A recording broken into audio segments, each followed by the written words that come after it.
이제 우리 주는 하나님의 말씀은 신명기 19장 14절로 21절 말씀, 구약성경 292면에 있는 말씀이 되겠습니다.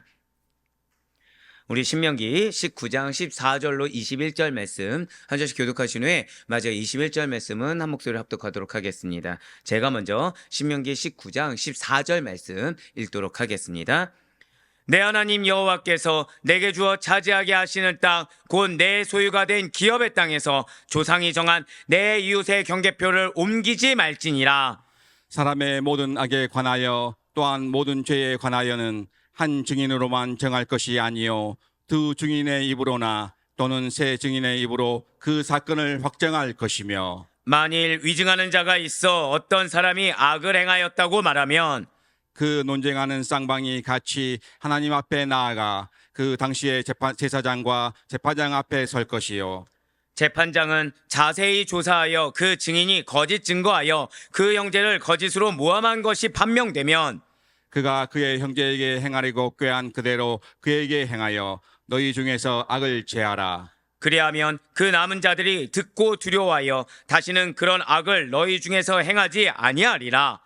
내 눈이 긍휼히 여기지 말라. 생명에는 생명으로, 눈에는 눈으로, 이에는 이로, 손에는 손으로, 발에는 발로 이니라. 아멘. 할렐루야. 내 모든 말씀 살아있는 주님의 말씀에는 사모함으로 말미암아 이렇게 하루의 시작을 말씀과 기도로 우리를 기쁘게 여기시사, 자 절대 안 보도 그의 고백하시겠습니다. 나의 삶 가운데 반드시 역사하십니다.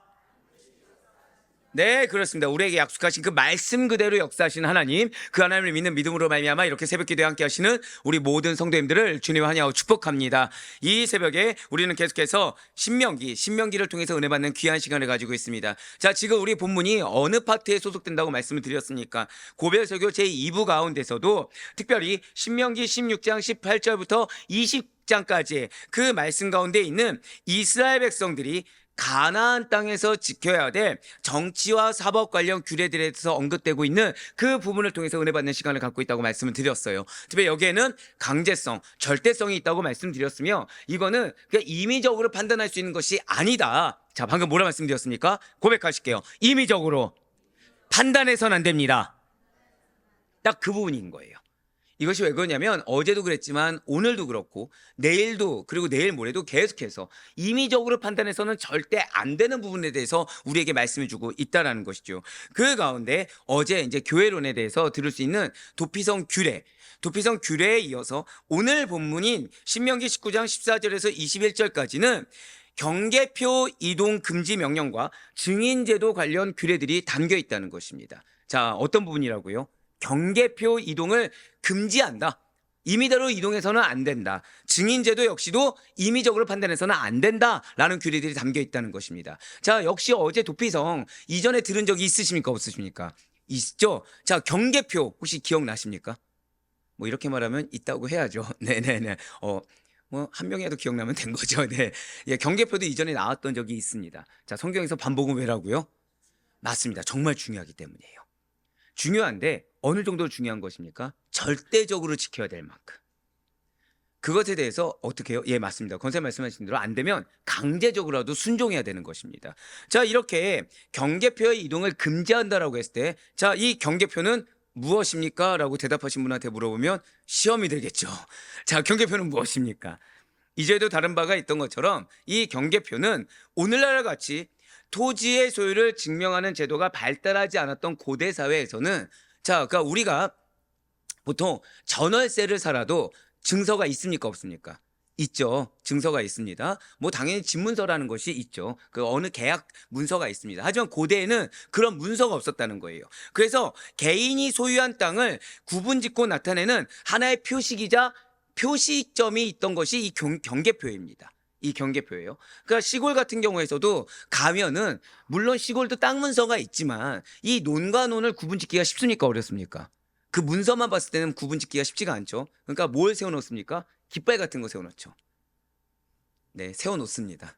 네, 세워놓습니다. 예, 깃발 같은 거. 그러니까 여러 가지 뭐 표시하는 그 증명들이 있어요. 뭐 여기에 물을 얼만큼 됐냐, 여기에는 물을 언제 댈 것이다, 뭐 그런 네, 하여튼 그런 것들이 있습니다. 네, 그런 것들이 있습니다. 그런가 보다 해주십시오. 네, 그런가 보다 해주십시오. 그러니까 고대 근동에서도 개인이 소유한 땅을 구분짓고 나타내는 하나의 표시로 경계표가 있다. 요 정도를 알아두시면 될 것 같습니다. 그런데 이 경계표가 고정되어 있을까요? 움직이는 것이 가능했을까요? 예, 움직이는 것이 가능했어요. 고정된 것이 아니었다는 거죠. 그러다 보니까 이 토지에 욕심을 내는 사람이 이러한 경계표를 고의로 다른 사람의 토지로 옮겨놓기도 했다라는 거예요. 그러니까 하룻밤을 자고 나면 경계표가 미묘하게 옮겨질 수 있을까요, 없을까요? 있었다라는. 우리는 지금 웃으면서 하지만 당시에는 이게 목숨 건 일이죠. 목숨 건 일이죠. 그렇죠? 왜냐?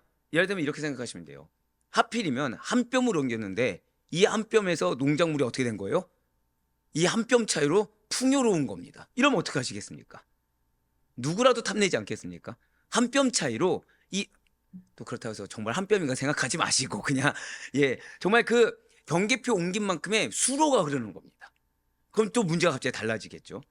그러니까 고의로 다른 사람들에게 토지에 욕심을 내는 사람들이 옮기기도 했던 일들이 있었다는 거예요. 자, 왜 이렇게 경계표를 옮기는 일이 발생할까요? 당연히 자신의 토지 면적을 더 넓혀보기 위함인 것입니다. 자신의 토지가 더 비옥한 토지를 차지하기 위함이었다는 거예요. 따라서 경계표를 이동시킨다라는 것은 그냥 어떤 표시를 한 곳에서 다른 곳으로 옮긴다라는 일반적인 행위가 아니라 고백하실게요. 도둑질인 겁니다. 타인의 재산이 되는 땅을 도둑질하는 악한 일이라는 거죠. 자, 여러분들 십계명을 한번 생각해 보시기 바랍니다. 십계명을 주신 하나님께서는 제8계명과 십계명에서 이렇게 말씀하신 바가 있습니다. 도둑질하지 말라, 내 이웃의 재물을 탐하지 말라. 자, 출애굽기 20장 15절과 17절 말씀 한번 보도록 하실게요.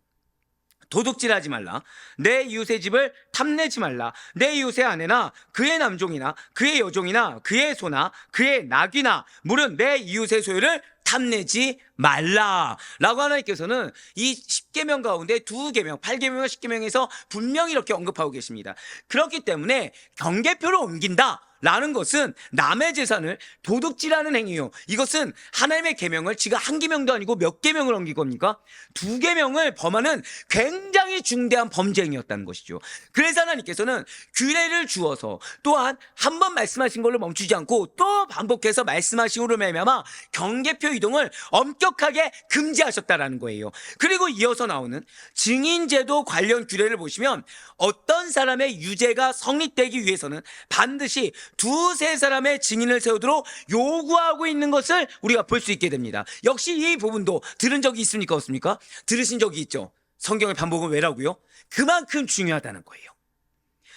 위증자를 처벌할 때는 그러면서 동해보복법을 원칙을 따르도록 했다는 것입니다. 자, 어제도 나왔지만 동해보복법이 적용되는 경우가 있고 아닌 경우가 있습니다. 하지만 적용될 때는 반드시 그렇게 행해야 된다는 거예요. 이렇게 오늘 살펴보게 될, 자, 지금 여러분들이 들으셨을 때 그럼 경계표 이동 금지 명령과 증인제도 2-3 사람의 증인 세우는 거, 그리고 위증자를 처벌할 때는 어떤 법이라고요?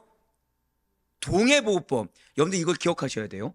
뒤에 나오겠지만 위증자를 처벌하는 데는 굉장히 엄격하게 동해보호법을 적용시킨다. 이걸 기억하셔야 됩니다. 오늘 이거에 대한 이유가 있어요.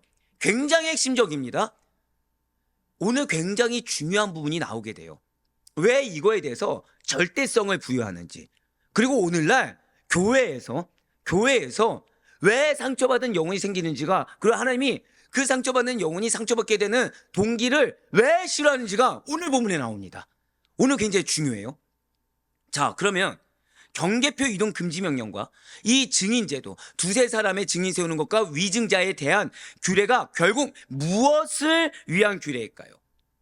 그것은 바로 경제, 사회, 한번 고백하실게요. 질서 유지. 예, 그렇습니다. 공동체의 질서 유지 차원에서 주어진 거라는 거예요.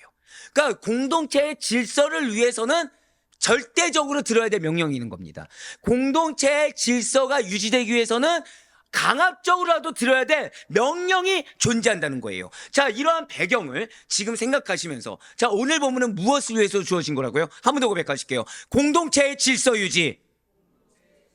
그렇습니다. 근데 그 공동체 안에 물질적인 거, 경제와 사회 질서가 포함된 겁니다. 자, 이러한 배경을 지금 생각하시면서 먼저 신명기 19장 14절 말씀을 보도록 하시겠습니다.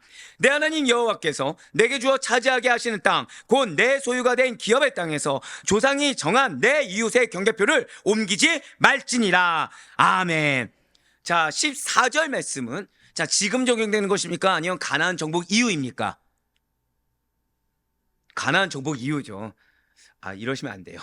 신명기는 무엇을 위해 주어진 말씀이라고요? 정착 이후. 이거 역시 마찬가지입니다. 지금 가나안 정복 이후에 이스라엘 백성들이 땅을 분배받은 상황에서 경제 정의와 사회 정의를 유지하기 위한 기업의 경계표에 관한 규례입니다. 한번 고백하실게요. 할당된 기업에 대해서 불만을 가져선 안 됩니다. 이겁니다. 지금 땅을 분배한 이후에, 즉 지금 경계표가 주어졌습니까? 안 주어졌습니까? 다 주어졌죠. 각자의 분긴 만큼, 약속된 기업만큼 땅이 주어졌습니다. 그런데 거기에 만족하지 못한 자가 있을 수 있다는 거예요. 거기에 감사하지 못한 자가 있을 수 있다는 거죠. 그런데 그 불만족스러운 것이, 자, 지금 무엇을 유지하기 위함이라고 말씀드렸어요? 경제 정의와 사회 정의를 유지하기 위한 그 불만이 사회 공동체의 질서, 사회 공동체의 정의를 와해시킨다는 겁니다. 자, 질서 와해가 어디서부터 시작된다고요? 불만부터 질서를 와해시킨다는 거예요. 공동체에 주신 기업에 대해서, 그 할당된 분량에 대해서 아멘으로 순복하지 않으면 거기서부터 질서가 깨진다는 겁니다. 왜 저 사람은 이런 일을 맡고 나는 이런 일을 맡지 못하느냐? 왜 저 사람은 이런 분깃을 받고 나는 이런 대우를 받지 못하느냐? 이 불만에서부터 질서가 깨진다는 것입니다. 그 가운데 지금 붉은색 표현된 부분을 한번 보시길 바래요.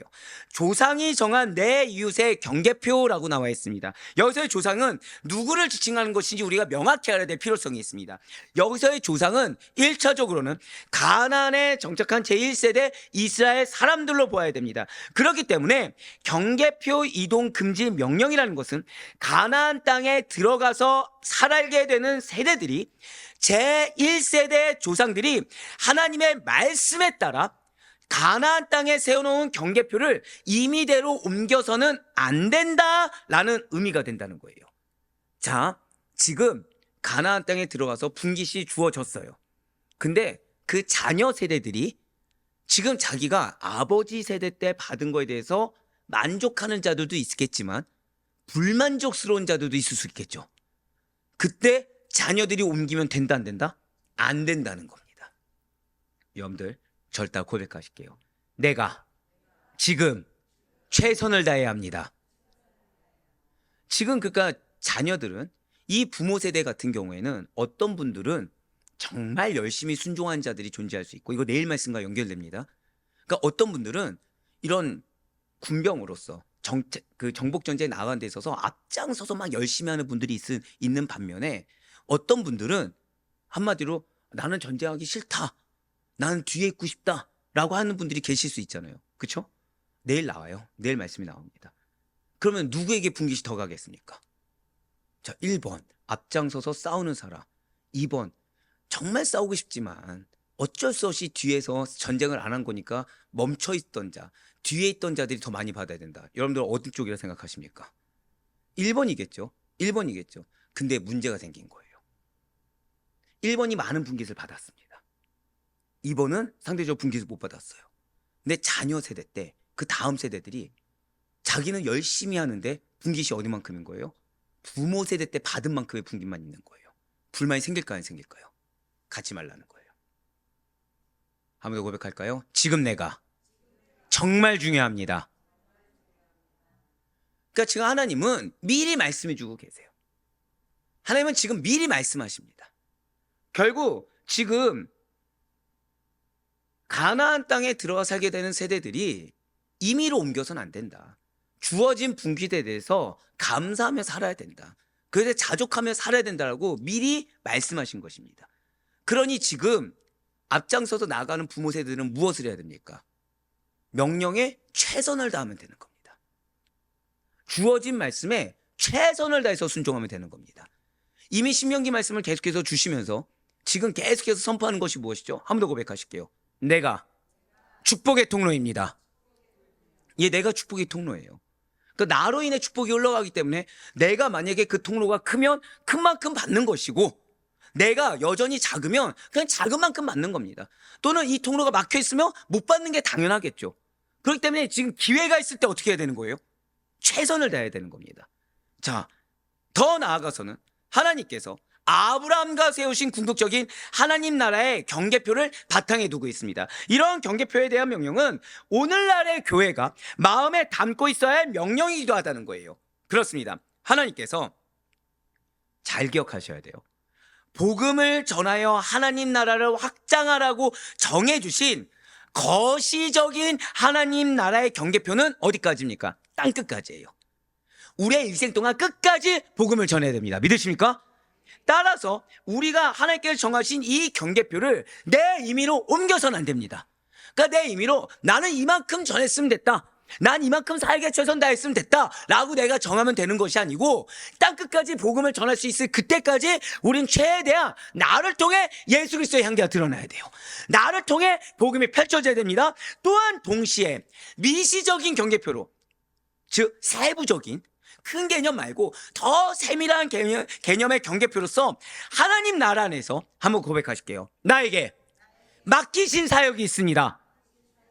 그렇습니다. 나에게 맡겨주신 구체적인 사역의 영역을 지키고 구체적인 사역의 영역을 확장하는 일에도 소홀히 해서는 안 된다는 거죠. 즉 나의 삶 평생에 결단이 필요합니다. 하지만 지금 나에게 주어진 나의 위치, 나의 사명에 최선을 다해야 된다는 거예요. 그냥 내가 가만히 거기 서 있는 걸로 만족해서 되는 것이 아닙니다. 그냥 가만히 내가 요 정도는 되겠지, 내가 임의적으로 경계표를 정해서도 안 된다는 거예요. 내가 임의적으로 판단해서 하나님께서 궁극적으로 명하신 사명에 대해, 그리고 나에게 전체적으로나 세부적으로 맡기신 책임에 대해서 내가 스스로 정해서 옮기거나 내가 스스로 정해서 그것을 눕혀서도 절대 안 된다는 거죠. 한 번 더 고백하실게요. 나에게 맡기신 경계표가 있습니다. 바로 그거예요.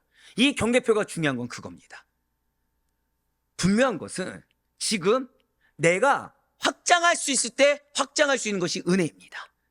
나에게 명령이, 그래서 어제 무슨 말씀을 주셨습니까? 어제 도피성을 언제 짓는다고요? 저는 여러분들 올 때마다 성경은 진리라고 정말 생각하고 있습니다. 이전 것은 지나갔으니 보라 새 것이 되었도다. 자, 가나안 전쟁 이후에 도피성을 어떻게 지으라고 했나요? 막 지으라고 했나요? 어느 곳에, 그쵸? 아, 감사해요. 한 명에도 기억했어요. 동일하게, 거리가 균등하게. 쉬울까요? 어려울까요? 굉장히 어렵죠. 지금 육신의 상태는 어떨까요? 전쟁 직후니까 얼마나 힘들겠습니까? 근데 하나님께서 그 명령 주신 이유는 무엇이라고요? 나중에 불이익 당하지 말라고, 나중에 피해 보지 말라고 미리 주신 명령입니다. 한 번 더 고백하실게요. 나에게 미리 준비하게 하시는 명령이 있습니다. 바로 이거 역시 마찬가지라는 거예요. 이 경계표를 위해서 지금 내가 힘들 수 있어요. 지금 내가 괴로울 수 있어요. 그런데 나중에 나의 게으름으로 인해서, 나의 임의적인 생각으로 인해서 피해를 볼 자들이 존재할까 안 존재할까요? 존재할 수 있다는 거예요. 그런데 그 경계표를 옮기는 게 궁극적으로 뭐까지 무너뜨린다고요? 공동체의 질서까지 무너뜨리게 된다는 겁니다. 단순히 내 가정의 경계표 이 정도로 끝나는 것이 아니라 사회 공동체의 질서까지 무너뜨리게 된다는 거죠. 그렇기 때문에 말씀이 주어진 것이 특권임을 반드시 잊지 마시길 바라요. 사명이 주어진 것이 특권임을 잊지 마시길 바랍니다. 지금 내가 내 몸 하나 건사하기도 힘들어 죽겠는데 왜 또 나에게 이런 상황, 이런 명령, 이런 헌신, 이런 봉사를 주시는 거야? 라고 함부로 내가 항변해서는 안 됩니다. 왜요? 그때가 기회인 거예요. 그때가 행할 수 있는 기회인 겁니다. 그때가 힘들더라도 나아갈 수 있는 기회고, 나중에는, 자, 지금 경계표를 나중에는 옮길 수 있습니까? 없습니까? 없게 된다는 거예요. 내가 아무리 확장시키고 싶어도 확장할 수 있는, 한번 고백하실까요? 기회조차 주어지지 않습니다. 기회조차 주어지지 않기 때문에 지금 할 수 있을 때 해야 된다는 것입니다. 이어서 신명기 19장 14절 말씀 다시 보도록 하시겠습니다. 내 하나님 여호와께서 내게 주어 차지하게 하시는 땅 곧 내 소유가 된 기업의 땅에서 조상이 정한 붉은색 뭐라고 표현되어 있나요? 내 이웃의 경계표를 옮기지 말지니라고 나와 있어요. 여기서의 경계표는 돌로 만든 경계표를 말합니다. 그러니까 일반적인 깃발은 아니겠죠.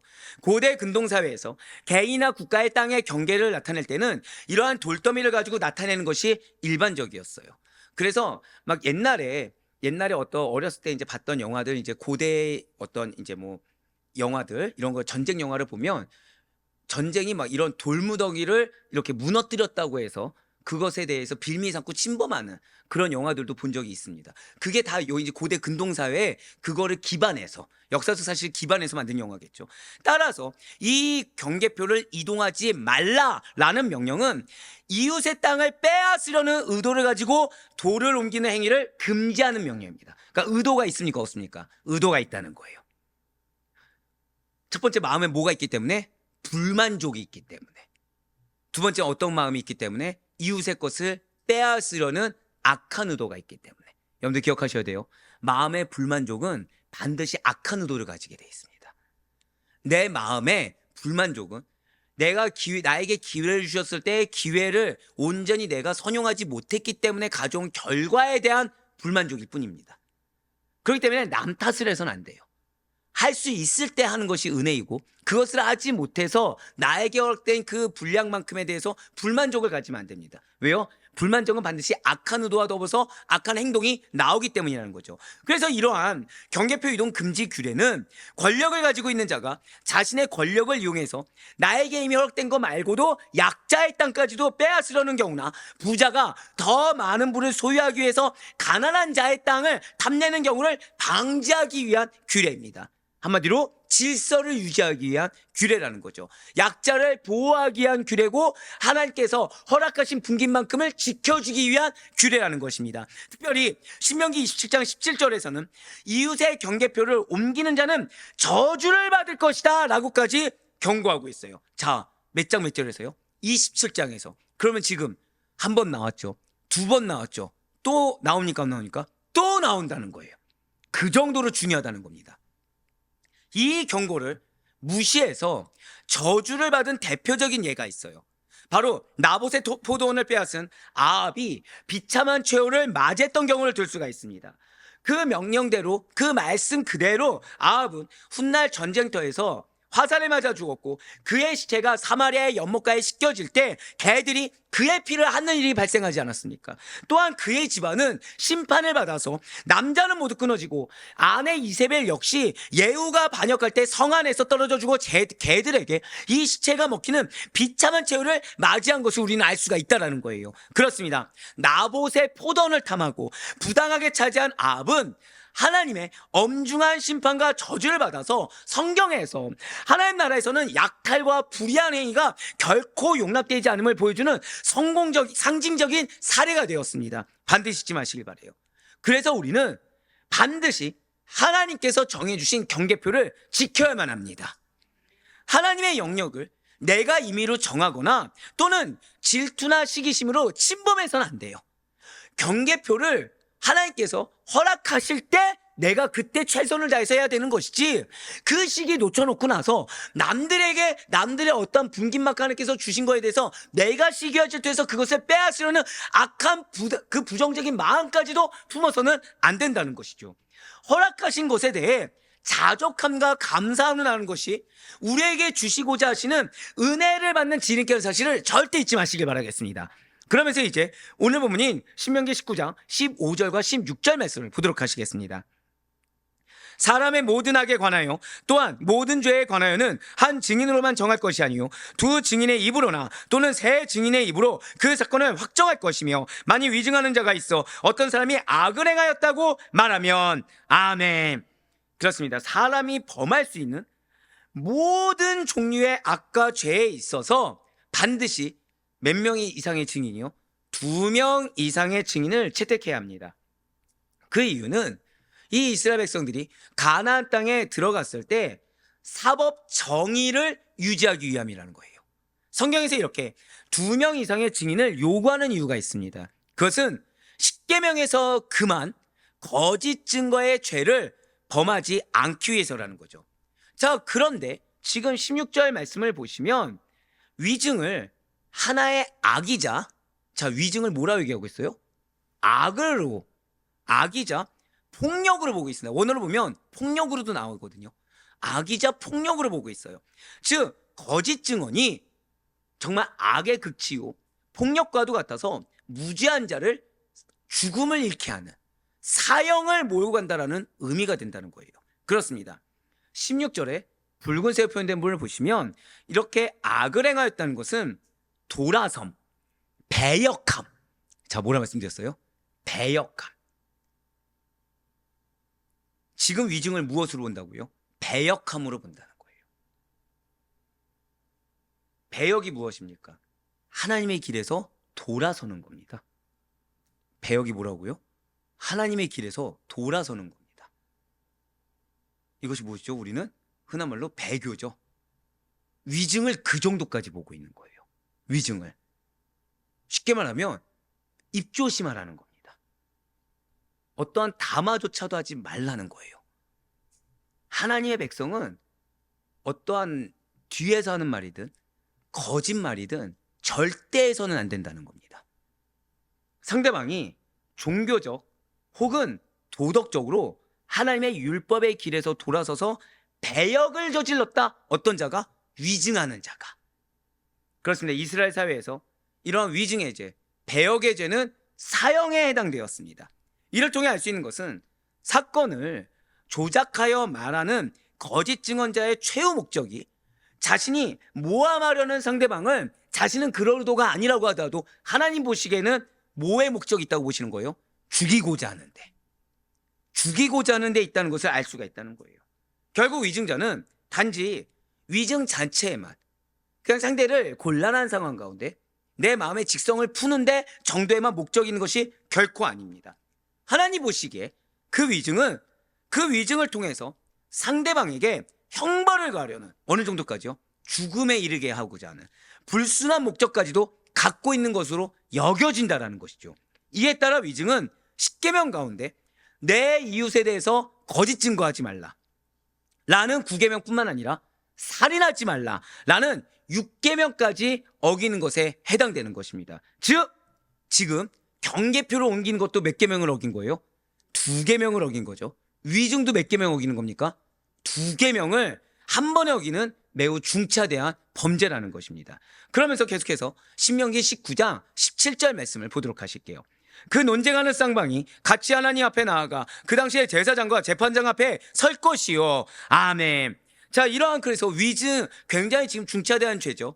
왜냐? 사형에 이를 수 있는 죄이기 때문입니다. 이러한 위증의 여부를 가리기 위해서는 그 논쟁하는 쌍방이 함께 하나님 앞에 나아가 당시에 그 제사장과 재판장 앞에 서야 된다라고 지금 말씀하고 계세요. 당시 이스라엘 재판 제도는 2심 제도였습니다. 이 중에 1심 재판은 여러분들 이전에 들었던 것처럼 지방에서 지방 재판정에서 치러졌어요. 그런데 여기에서 나오지 않으면 어디로 올라온다고 했습니까? 진짜 감사합니다. 전 여기서 준비한 말이 무엇이었을까요? 그렇죠. 어제 말씀도 기억나지 않았는데 정말 감사합니다. 예, 중앙법정으로 올리게 됐어요. 이쪽으로 이첩하게 돼 있죠. 최종적인 2심 재판은 지금 근데 누구 앞에 나아가요? 하나님 앞에, 즉 하나님 앞으로 인식되는 중앙성소에서 그 중앙법정에서 제사장들과 재판장들에 의해 치러졌다는 거예요. 그러니까 오늘 말씀을 알려면 이전에 그 재판제도에 대한 말씀을 알아야 더 의미가 확 와닿겠죠. 그런데 주목할 것은 지금 위증의 여부를 가리기 위해서만큼은 1심 재판을 거치지 않고, 즉 지방 그것을 거치지 않고 바로 하나님 앞인 중앙성소에서 제사장과 재판장을 통해 판결하도록 하였다는 것입니다. 자, 지금 다른 것은 쌍방 간의 논쟁이 있을 때는 지방법정에서 해결이 안 될 수가 있어요. 그러면은 해결이 1심에서 안 되면 2심으로 가는 거였습니다. 근데 뭐에 대해서만큼은 곧바로 2심으로 온다고요? 위증인 겁니다. 피해자가 저거는 위증입니다 한 거예요. 저거는 거짓말입니다. 이는 위증이라는 굉장히 심각한 혐의에 대하여서는 가볍게 처리할 것이 아니라 모든 것을 아시는 하나님께 물어서 처리하도록 해서 억울한 삶이 생기지 않도록 하기 위함입니다. 더불어 여기에는 하나님 앞에서는 어떠한 은밀한 것이나 거짓된 것도 다 드러나게 된다라는 의미가 내포되어 있다는 거예요. 자, 그것을 생각하시면서 그래서 이제 신명기 19장 18절부터 21절까지 말씀을 보도록 하실게요. 재판장은 자세히 조사하여 그 증인이 거짓 증거하여 그 형제를 거짓으로 모함한 것이 판명되면 그가 그의 형제에게 행하려고 꾀한 그대로 그에게 행하여 너희 중에서 악을 제하라. 그리하면 그 남은 자들이 듣고 두려워하여 다시는 그런 악을 너희 중에서 행하지 아니하리라. 내 눈이 긍휼히 여기지 말라. 생명에는 생명으로, 눈에는 눈으로, 이에는 이로, 손에는 손으로, 발에는 발로이니라. 아멘. 그렇습니다. 이스라엘 백성들이 송사를 벌여 심리를 합니다. 그 다음에 증인의 말이 위증이라는 사실이 드러나면 그 사람이 피고에게 하고자 했던 것과 똑같이 척결하였습니다. 지금 이스라엘에서 그런 악을 용납하지 말라라고 말씀하고 있어요. 여기에는 이스라엘 중에 단 한 사람이라도 억울함을 당하는 자가 없도록 하시기 위한 하나님의 공의로우신 아주 단호한 의지가 잘 드러나고 있어요. 물론 하나님께서 범죄자에게라도 관대하시고 기회를 주시며 은혜 베푸시기를 즐겨하신 하나님이 분명히 맞습니다. 하지만 한 가지 분명한 사실은 하나님께서는 죄에 대해서까지, 그들의 죄에 대해서까지 관대함과 은혜를 베풀어 주시는 않는다는 사실이에요. 오히려 죄에 대한 하나님의 태도는 단호하며 결코 용납하심이 없으십니다. 그러므로 경우에 따라서는 혹독한 심판으로 나타나기도 한다는 거예요. 위증한 자는 억울함을 호소할 수 있을 겁니다. 나는 저 사람 이런 것 때문에 마음이 너무 어려워서 이렇게 말했습니다. 나는 저 사람이 나에게 이런 상처를 줘서 내가 그게 너무 꼴보기 하셔서 이렇게 말을 했지 나는 그럴 의도가 아니었습니다 라고 했지만 하나님은 그 마음 가운데 어떤 의도를 보고 계시다고요? 죽이고자 하는 의도로 보신다는 거예요. 단호하게 판단하신다는 겁니다. 그렇습니다. 하나님께서는 죄인은 긍휼히 여겨도 죄에 대해서는 단호합니다. 하나님께서는 그렇게나 이스라엘을 사랑하시고 그렇게나 이스라엘을 유해해 주시는 것이 맞아요. 하지만 그들이 행하고 저지르는 이 범죄에 대하여서는 언제나 단호하게 태도를 취해 주셨습니다. 즉 이스라엘이 범죄에 빠지게 될 때면 하나님께서는 언제든지 징계의 매를 드셨다는 것이죠. 그 징계의 방법은 대개 이방 나라로부터 환난을 당하게 하는 거였습니다. 환경 가운데 뭐가 처한다고요? 환난이 다가오게 됩니다. 그러나 때로는 자연재해나 질병을 통하여서도 주기도 하셨어요. 그리고 심한 경우에는 이방 나라의 나라를 잃고 포로로 잡혀가게까지 했습니다. 이와 같이 하나님께서는 죄인들이라도 사랑하여 주시되 그 죄만큼은 단호히 심판하심으로 척결하시는 공의로우신 분이십니다. 이 말씀이 이전에 뭐가 있었죠? 경계표를 옮기지 말라고 했죠. 즉 이러한 하나님에 대해서 내가 임의적으로 판단해서는 안 돼요. 이러한 하나님의 영역에 대해서 하나님은 내 마음 아시겠지라면서 하나님의 경계표를 내가 옮기면 안 되는 겁니다. 그래서 지금 이 말씀이 경계표 다음에 있는 거예요. 왜요? 하나님의 영역에 대해서 이럴 거라고 함부로 판단해서 함부로 범죄하지 말라는 겁니다. 경계표를 옮기는 죄는 십계명에 몇 가지로 범한 거라고요? 2가지 죄를 범하는 엄중한 죄이고 그에 따라 위증 역시도 몇 가지 죄예요? 2가지를 범한 엄중한 죄이기 때문에 함부로 판단하지도 말고 그냥 이거는 무조건 하나님께서 죄로 여기신다는 것을 인식함으로 말미암아 아예 하지 않거나 했을 때는 빨리 인정하고 돌이켜야 된다는 거예요. 특별히 이는 주님의 십자가 사건에서 가장 뚜렷하게 나타납니다. 하나님께서 우리를 위해 그리스도를 내어주신 것은 죄인을 사랑하시는 결과가 아니었습니까? 반면에 그리스도께서 십자가에서 못 박혀 죽으신 것은 죄를 용납하지 아니하시는 하나님의 공의의 실현이었다는 거예요. 많은 그리스도인들은 이 십자가를 두고 사랑이라고 얘기합니다. 하지만 십자가에는 공의가 담겨 있어요. 어떤 공의요? 죄는 절대 용납할 수 없다. 당신의 아들을 못 박혀 죽게 하시기까지 죄만큼은 용납할 수 없는 하나님의 공의가 있는 것입니다. 무엇 때문에 내 마음에 악을 품었다? 존재할 수가 없습니다. 악은 악에 불과합니다. 죄는 죄에 불과해요. 예레미야 30장 15절과 미가서 7장 9절 말씀을 보도록 하실게요. 너는 어찌하여 내 상처 때문에 부르짖느냐? 내 고통이 심하도다. 내 악행이 많고 내 죄가 허다함으로 내가 이 일을 너에게 행하였느래요. 자, 이 말씀만 봐도 지금 상처 때문에 부르짖었어요. 고통받는다고 얘기했어요. 근데 그 결과는 뭐라는 거예요? 악행이라는, 예, 맞습니다. 결과는 뭐라는 거예요? 죄가 허다할 뿐이라는 거예요. 그래서 하나님께서는 징계하셨다는 거예요. 근데 지금 징계받는 자는 어땠다고요? 내가 상처가 많아서요, 내가 고통스러워서요 라고 했지만 하나님 보시기에는 그게 핑계가 안 되고 결론은 뭐 했다는 겁니까? 그냥 악을 행했다. 결론 뭐 했다는 거예요? 죄를 행했다는 거예요. 미가서 7장 9절이에요. 내가 여호와께 범죄하였으니 그의 진노를 당하려니와 마침내 주께서 나를 위하여 논쟁하시고 심판하시며 주께서 나를 인도하사 광명에 이르게 하시리니 내가 그의 공의를 보리로다. 아멘.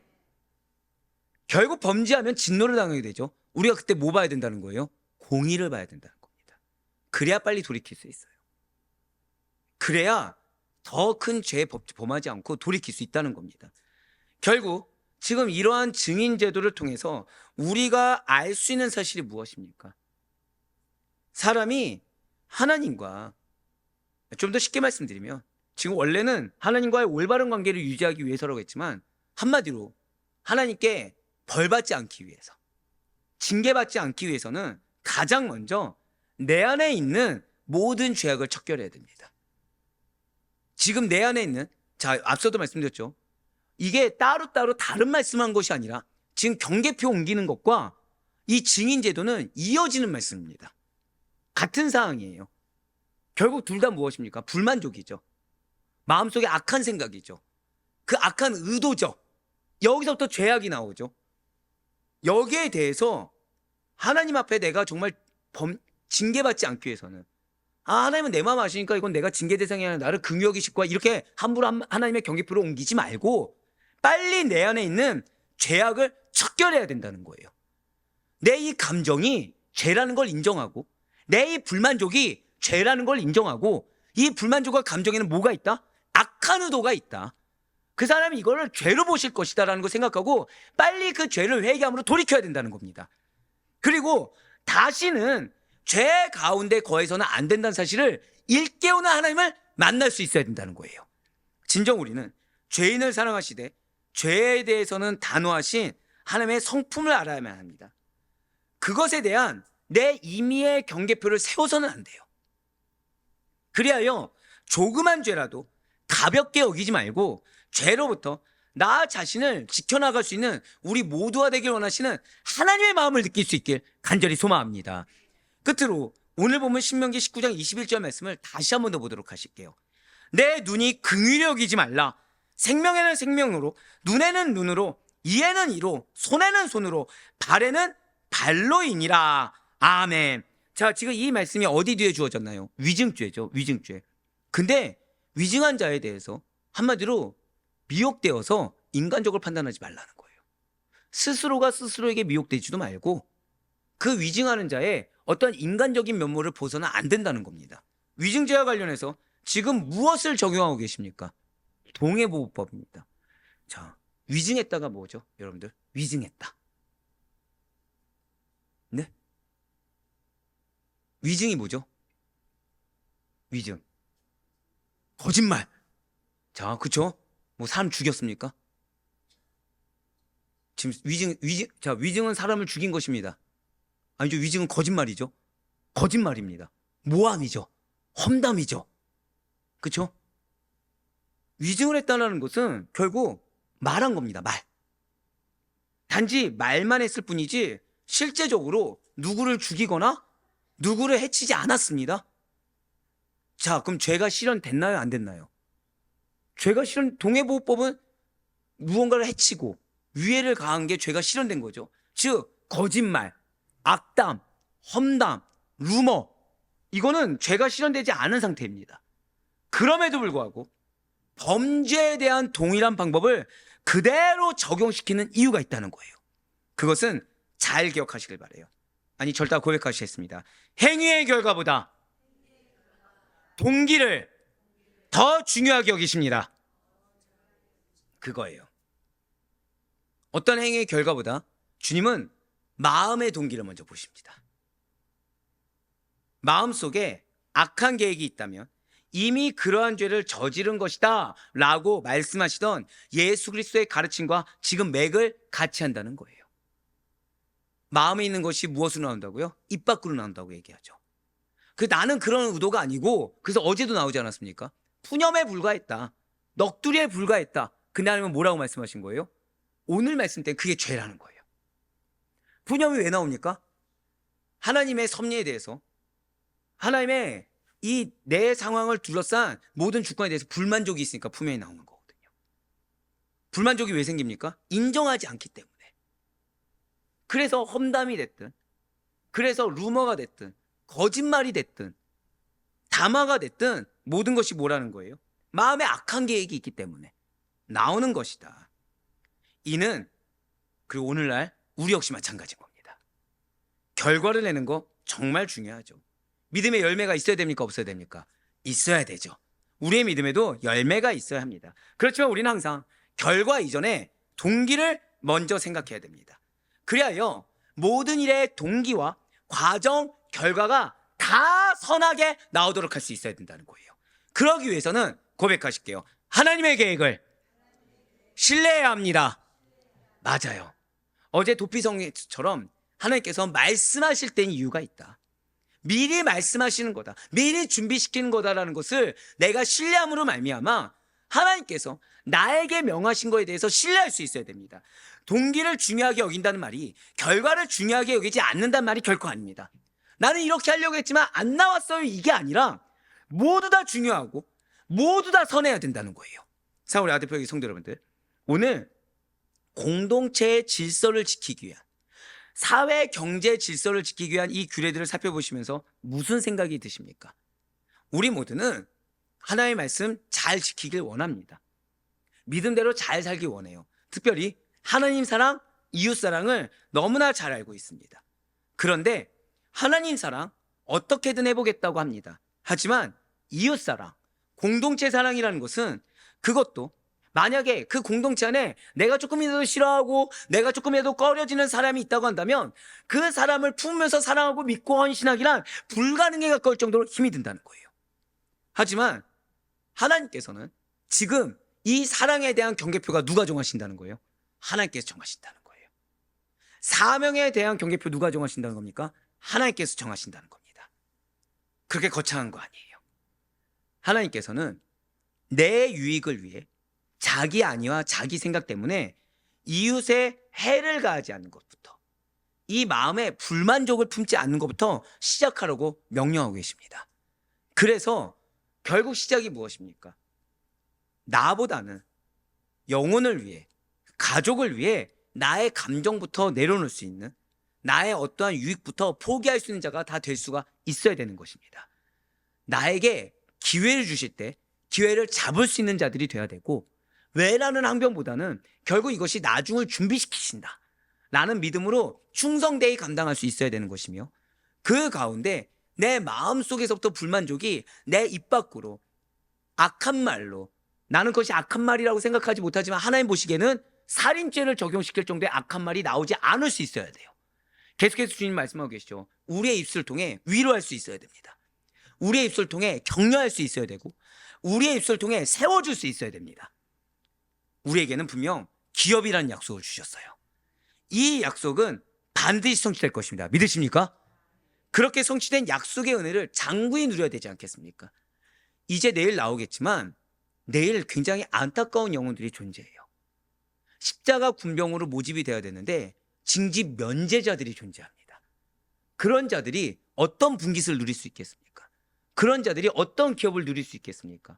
근데 그런 자들이 지금 오늘 말씀을 내가 외면해 버리고서 왜 나의 경계표는 이만큼이냐라고 나중에 항변하지 않겠습니까? 근데 내일 말씀을 보시면 너무나도 무서운 말씀이, 공동체를 위해서는 버려야 된다는 거예요.